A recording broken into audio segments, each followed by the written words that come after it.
is Rohingya Vision News. Today is Sunday, 16th February 2014. I am Sarah Ahmed. Dushratan, popularly known as Kalaidon, is a village 6 miles south of border town of Mongdo in Burma's Rakhine State. It is a farming society with about 4,000 Rohingya people. During recent years, a Buddhist Rakhine settler village with a police outpost was established alongside the Rohingya settlement. Aung San Suu, a settler Buddhist Rakhine, is the chairman of the Dushratan. Despite more than its 90% population is Rohingya, Buddhist extremists under him time and again carried out extortion, looting, and criminal atrocities against the villagers in connivance with the police. Helpless people who complained to the authorities for redress and remedies were met with reprisals.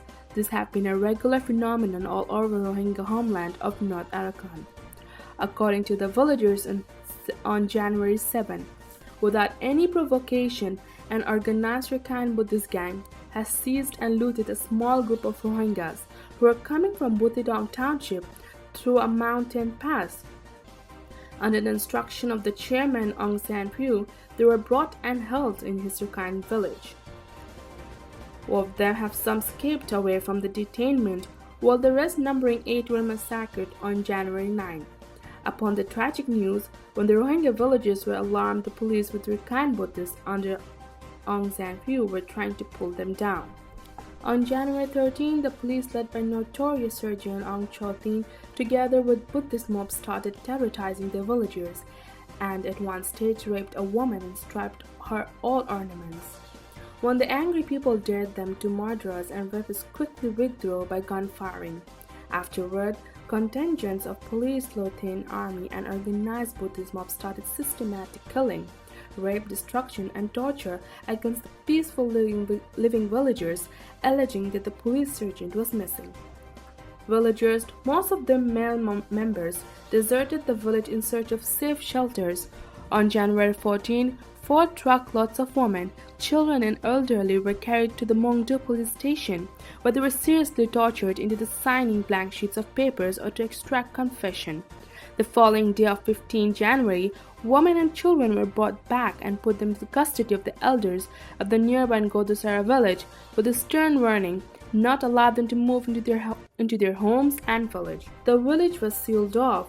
No Rohingyas, UN staff, or media groups were allowed to in except Buddhist mobs, equipped with lethal weapons, turning the village into a killing field. The precise number of deaths could not be attained. However, the UN, NGOs, and right groups estimated the number of deaths to be more than 40, although many estimated it to be 6,200. Most of them feeble old men, women, and children, and many more missing. All their properties, food grains, and cattle were plundered and carried away, which now they are selling below market prices. Even young children were removed from their mother.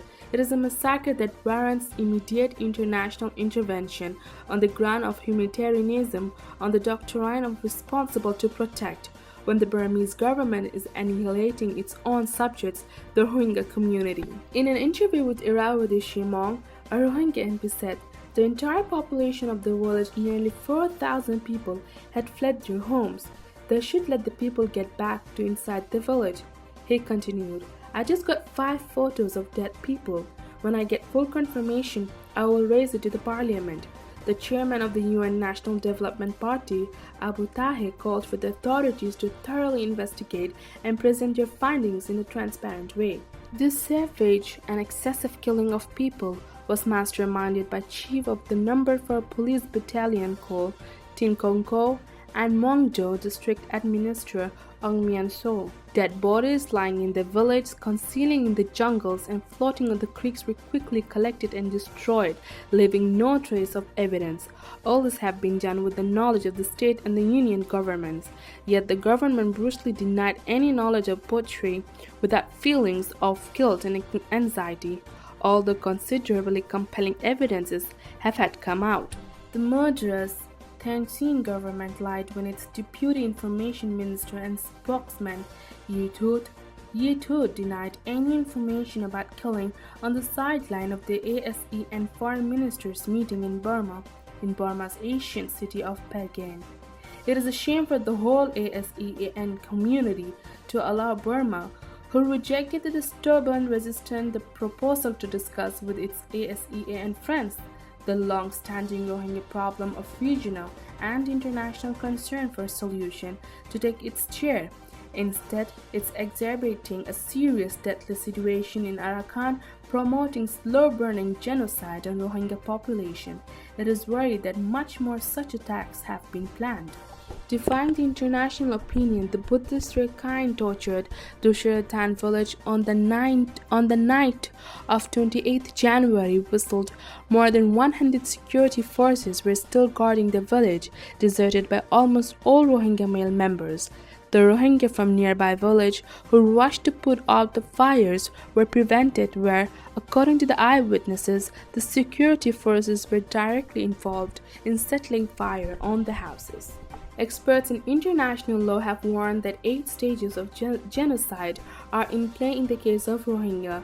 The tragic events unraveling since May 28, 2012 have made it obvious that the Rohingya people are victims of 8 stages of genocide: classification, symbolization, dehumanization, organization, polarization, preparation, extermination, and denial, as clearly documented by Professor Gregory X. Santon, president of Genocide Watch. Here, the vexed issue of priorities is real action and proactive policy to save the lives of the Rohingya people before it's too late. While good sense does not prevail in the mind of the Burmese government, when there is no change of its attitude towards Rohingya, it would be a futile exercise to seek protection and justice from the perpetrators who have not the least sense of human rights and democratic values, but only who are interested to exterminate the whole Rohingya population. In 2 separate protest rallies in front of the Burmese embassy and Foreign and Commonwealth Office, FCO, in London, organized by the Rohingya community in the UK on 24th January 2014, the chairman of the Arakan Rohingya National Organization charged the civil-military hybrid government of Thein Sein is fully responsible for allowing former Yugoslavia-like genocide. He said Dusharatan massacre was carried out as a part of the Rohingya extermination policy of the Burmese government and in the continuation of the genocidal onslaughts that occurred and reoccurred against Rohingya and other Muslims from June 2012, killing many hundreds of Muslims, devastating these large settlements in Arakan and other parts of Burma. This is but a direct reaction from the Union government and Rakhine State Authority, dominated by killer Dr. Imong-led Rakhine Nationalist Development Party, to the international outcries and Rohingyas' clamor for justice, tolerance, and protection. In a press release dated 22 January 2014, ARNO strongly condemned the organized killings with impunity of the Rohingya villages of Dusharatan and demanded Burmese government to end forthwith all killings and violence in Dusharatan and other Rohingya areas, to release all arrested people and to allow all displaced villagers to get into their homes with full security and humanitarian support. Requested to form a UN Commission of Inquiry to fully investigate the Dusharatan massacre and all genocidal onslaughts for true findings and to bring perpetrators to the book. Requested the international community for urgent humanitarian intervention in Arakan in order to prevent further deaths and destructions and to save the life, property, honor and dignity of Rohingya where the government is the perpetrator. Last not the least, how long should Rohingya and other vulnerable people wait? Will the Rohingya have to wait until they are totally exterminated from their ancestral homeland, where they have their homes, their mosques, and their dead ones?